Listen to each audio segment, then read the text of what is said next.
I'm going to show you 5 photos, and what I want you to try to do is identify which film stock each of the photos was shot on. I've come up with 3 rules that should help with narrowing down your options a bit. Rule number 1. None of the film stocks were expired, and all of them are currently in production. Number 2. They are all color negative stocks, shot at box speed and developed normally. And rule number 3. All the film stocks are fairly popular. None of them are super rare or niche. Feel free to pause the video and inspect each photo further. Ready? Here we go.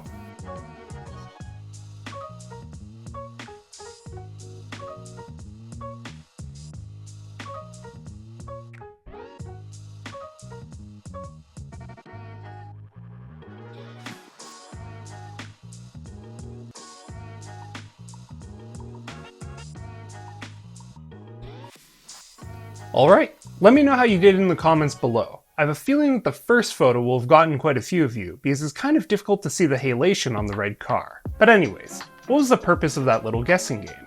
Well, I wanted to demonstrate the misnomer that different film stocks have specific looks to them. For instance, Portra is typically claimed as having warm pastel tones, and it certainly can, when scanned and edited that way as shown here. However, these 2 shots are Portra 400 scans done by a local lab with a Niritsu HS1800. The results are completely different from the previous 2 shots that were scanned by myself with an Epson V600 and then inverted later with Lightroom using Negative Lab Pro. Okay, so what's going on here? Well, to answer that, I think it's important that we break the subject down into some key points. Point number 1. While color negative film stocks don't have a specific look to them, they do have characteristics. There are things like grain structure, exposure latitude, and even halation. They allow the film stock to perform a certain way, and can even make it more identifiable in certain situations. But it doesn't mean that every single shot on that roll is going to look the exact same either. Now, you could argue that a film's sensitivity to different colors of light gives it a look, but because humans can't perceive that when the film's in a negative state, we need to have it converted into a positive image first. And in doing so, the technology that we use to do that is most likely going to cause a color shift in the film regardless.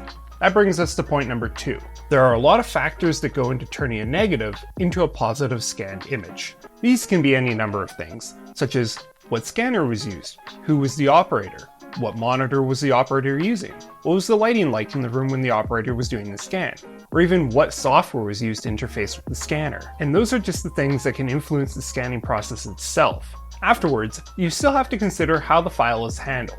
For instance, was it scanned as a negative and now needs to be converted to a positive image, using something like Negative Lab Pro? And while doing so, are any adjustments made in Lightroom? If the answer to either of those is yes, now we have to look at which sliders were adjusted prior to export. The potential variations throughout this entire process are extensive, and have a much larger impact on the final image than the actual film stock that's selected during shooting. Here are 2 examples of the same photo scanned on different scanners. And here are 2 more examples of another photo that was scanned using the same scanner, but with different software. You can see just how large of an impact any one of these factors has on the final image. And I'd argue that the human operator has an even bigger impact on the image as well. But what if we could eliminate all of these variables, and instead observe the raw image directly with our eyes? While it's impossible to do that with color negative film, it is possible to do it with color positive film. Enter point 3.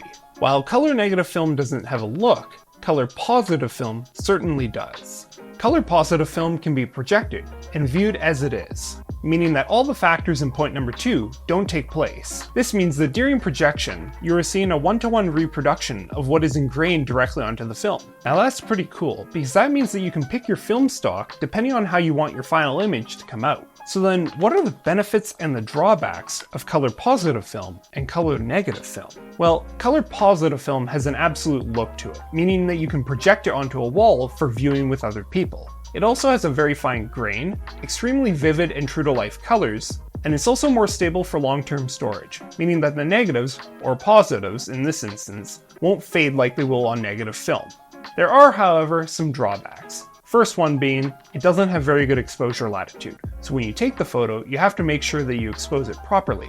Otherwise you could blow out your highlights or you'd lose your shadows. Also, while the colors are true to life, it has a fairly narrow color gamut because of how the film is designed. This means that during editing, you don't have very much flexibility with how your colors come out. And lastly, it's really expensive, and some of the film stocks can be really hard to find. Okay, So what about color negative film? Well, its benefits include extremely high exposure latitude, so overexposing the film isn't nearly as much of an issue. It also has a much wider color gamut, meaning that while editing, you have much more free will with how your colors turn out. It's also cheaper than slide film, comes in higher ISOs, and it's much more readily available, since it comes in more film stocks and is stocked more frequently in stores. This means that while shooting, because of its higher flexibility and broader availability, it's usually the better option. As for its drawbacks, it has more film grain, which isn't necessarily an issue, but I figured I'd list it here anyway. It lacks the color accuracy of slide film, although with the broader color gamut, it makes editing it a lot easier. And lastly, it lacks the consistency of slide film because of the extensive scanning process involved in getting the film converted into a positive image. So what does all of this mean? Well, it means that just because you shot a certain type of film doesn't necessarily mean that your photos have to come out a specific way. Some film stocks can be extremely expensive or even unavailable in certain parts of the world. So maybe this is your sign to start scanning your own film and take control of that major part of the process you've been missing out on. If you're interested in learning more about the film scanning process and how both hardware and software come into play, maybe consider dropping a follow, as I'll be producing more content covering these things in addition to what I already have.